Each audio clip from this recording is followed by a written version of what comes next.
Hey everybody, Aaron here from Firefly Studios.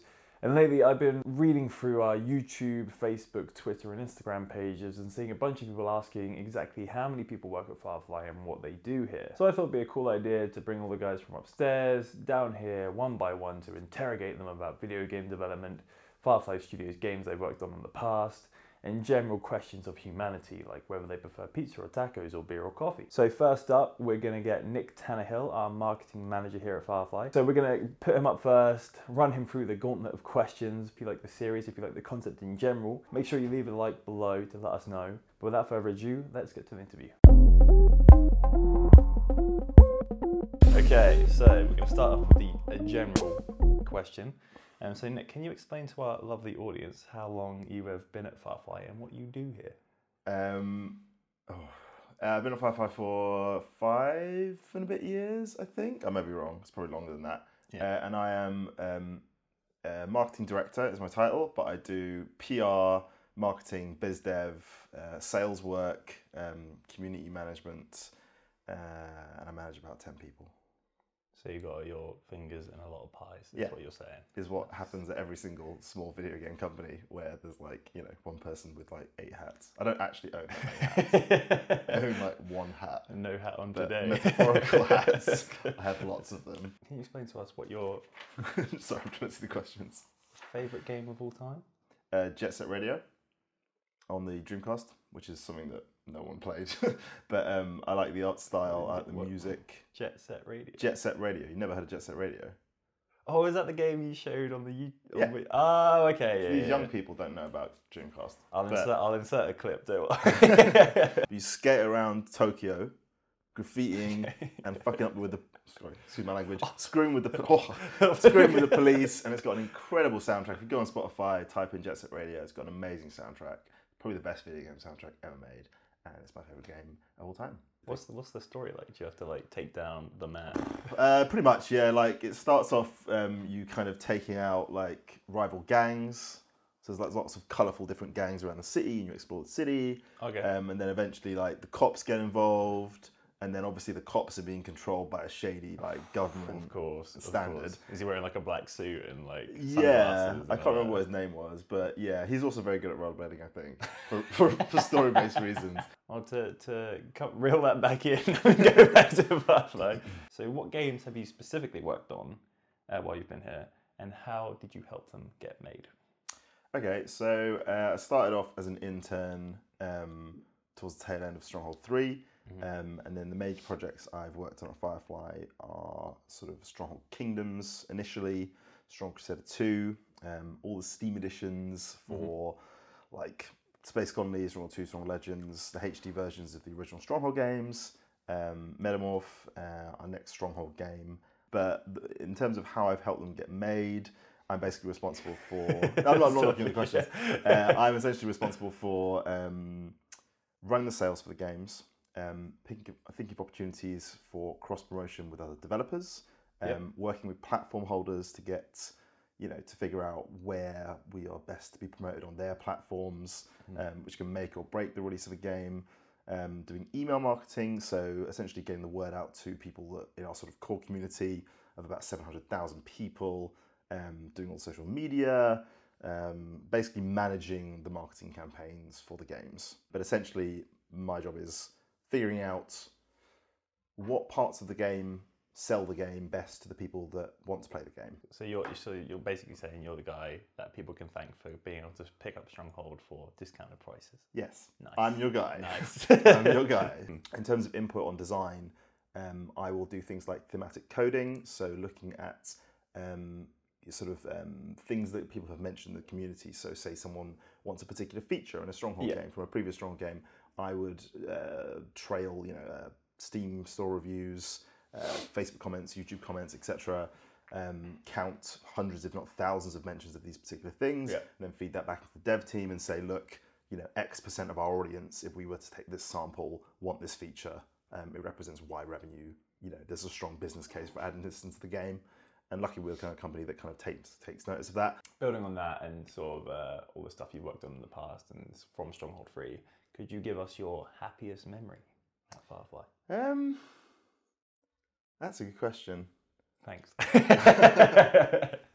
Person who came up with it. Yeah.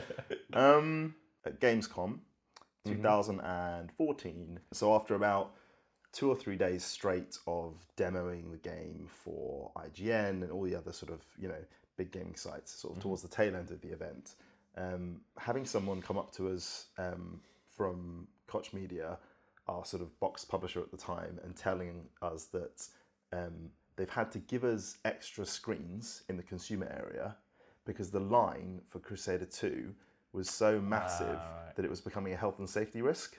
Health and safety risks aren't great.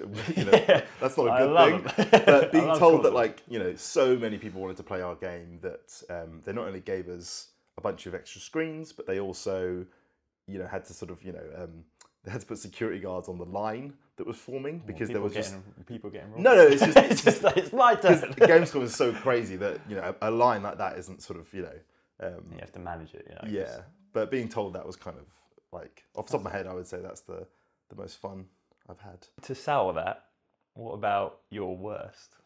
Oof. Probably being forced to release, and I was an intern at the time, but being forced to release Stronghold 3 early was probably our sourest memory. Just because, I mean, I was only an intern at the time, but I genuinely believe that if the game had got like a few more months in development, sort of if it had been allowed to sort of progress to the point where we released the gold version, so if that had been the release version, I think the reviews would have been much, much better, and quite a few reviews said that. So that was kind of, I think that was kind of a low point, and that was essentially like just after I joined. So it wasn't great. But that was probably kind of. Was there a reason for releasing it early? It was just like we had a proper publisher at the time. So with Crusader 2, we basically had a publisher for the box version, but they were super cool, really nice. They kind of just let us do our thing, and there wasn't this strict have to ship by X day, because building video games is a bit like, imagine a Rubik's Cube, and you've got bits that stick out, and to get all the bits stuck in, that's a bug-free game. Okay. Right, so you push a bit in, and 2 more bits stick out the bottom. Yeah. And you turn it around and you push 1 bit in, and then another bit sticks out, and you have to keep doing that until it's either there's none left or there's just a few, and hopefully and then you ship that. Yeah. And that's I think it's common knowledge that games will have bugs. Yeah, and no game ever has shipped on time. Yeah. Despite, that's why a lot of games these days just announce a release date like, a month before they actually launch, because they're like, this is pretty much it. Anything else is just post-launch work. And I completely understand it from a publisher's point of view. They may have investors or a board that they have to sort of say, we ship these products within these quarters, and the end of year reports and all this kind of stuff that's involved with having a sort of a big publishing company like that. But with Crusader 2, it was very much like, just let us know when it's ready.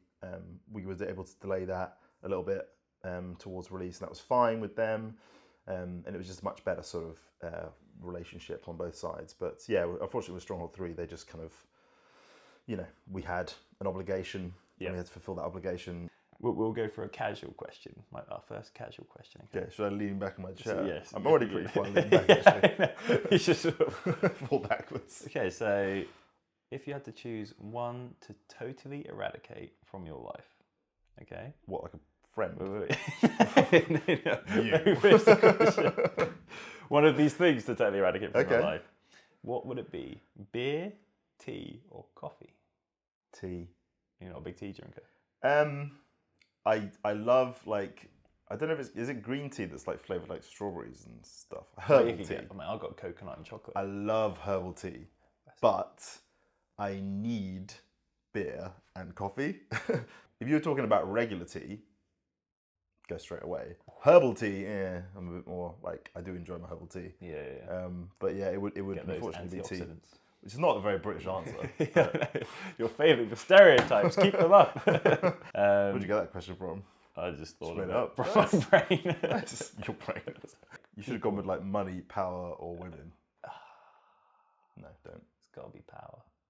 I don't have any anyways. It wouldn't be any different. It's getting very real today. How did you end up at Firefly, and what advice would you give to someone who's trying to get where you are right now? When I was trying to get to where I am right now, I wasn't thinking like that far ahead. Like someone asked me at one point, like most people, like, what's your 5-year plan? And I was like, I don't know. But looking back, I don't think that's a bad thing because, you know, how can you possibly plan for what's going to be going on in 5 years? People are dickheads. Like in 5 years, this industry will be completely different. Yeah, exactly. You'll be completely different in what you want to do in life. Etc. Etc. Not completely different, but you'll have different priorities. You'll be a different man, Angelo. You'll be a new man, Steve. So yeah, if I were to give, if someone, hopefully, I mean, you know, I'd love to think that someone would look at me and think, oh, I want to be there in a bit. If I were to give that person advice, it would be think about what you're going to bring to the table in an interview for what is likely to be an internship rather than a full/paid position. If you're lucky, you'll get a paid internship. Everyone has like a post-university twilight period where they just kind of bum around for a bit. Mine was grim. And you either do it like a job that you don't really want to do, or you just do something to pay the bills or whatever. But yeah, it took about 6 months and I applied for a few things and eventually got an internship at Firefly. And in terms of preparing for that, like advice for other people, I would just say, you know, come to the interview. Like obviously, when you come to the interview, number one tip, you're getting the inside track. When you apply, obviously apply and research the company and show you're really passionate about that company and video games in general. You have no idea how many people still apply for jobs at Firefly and other games companies and don't even point out that they're interested in video games. So turn up, say you like video games if you're applying for video games. When you're doing your CV and cover letter, make it obvious that you know a lot about the company, you know, you've done, and then what takes is 5 minutes of research. I mean, like, how lazy are some people? Very lazy is the answer. And do that, and then that'll probably land you the interview. If you haven't got the right experience, just try and acquire it any way you can. You can self-teach yourself if you're trying to get into programming. You can build a portfolio if you're trying to get into art. If you're in marketing, just make sure you kind of convey that you've, you know, done something at uni that's relevant, even if it's just one module in your course, and just, you know, kind of bulk out your CV as much as you possibly can, and then just come to the interview and basically convince them that you can do the job already. Convince them that you could come back the next day, sit down at 9 a.m. or 10 a.m. or whatever, and just start doing the job. A lot of it's self-taught. Most of the stuff I did a marketing degree, but most of my skills are completely self-taught. Yeah, exactly. At Firefly. The internet's a wonderful thing. Teach yourself how to do your job that you want to do, and then do the job that you want to do. I mean, that's it. 3 quick-fire questions. Cool. All right, I'm not ready, but let's go. Your personal favourite Firefly game? Stronghold? Just your 2. Any reason why? I like the kitchen sink approach to the game design, essentially, in the sense that it had like everything you want in a game. So skirmish mode, lots of sim gameplay, the sort of humour. It's mine too, by the way. Is it? Yeah. Nice. He'll be happy to hear that. Won't you, Sir William? Yes! What's your highest registered number of hours played in any game ever? Probably either TF2 with like 350 hours or Destiny with like 340 hours, I think, off the top of my head. Okay. Yeah. It's nothing. I'm casual. I'm a dirty casual gamer. Actually, sorry. I probably have way more than that in Street Fighter 4, but that hasn't got like a counter on it, so I couldn't put a figure on it. Okay. Favourite musician of all time? It can be a solo band, DJ, whatever. Jet Set Radio soundtrack. That's quite a rap music when I was a kid. Nice. Just jam it out. Lots of pale white children in London listen to rap music. Vibes Cartel. Vibes Cartel. Who is now in jail, I think. He might be out by now. Decent. But Good vibes. I went to a lot of like Bashment and Soca raves growing up. And to finish off, what are you doing after this interview? I'm going back upstairs to work on the 1,000,001 things that need to be done to prepare for GDC, PAX, Rezzed, releases, Kingdoms. Oh, and nearly Stronghold next. Yes, I'm going to go put on 5 different hats and work on things. Okay, well, I'd like to congratulate you and thank you for the interview. That might be the first time we've ever shaken hands. Everyone's going to keep it going. Just going to keep going. I feel weird. Credits roll. Please let me go.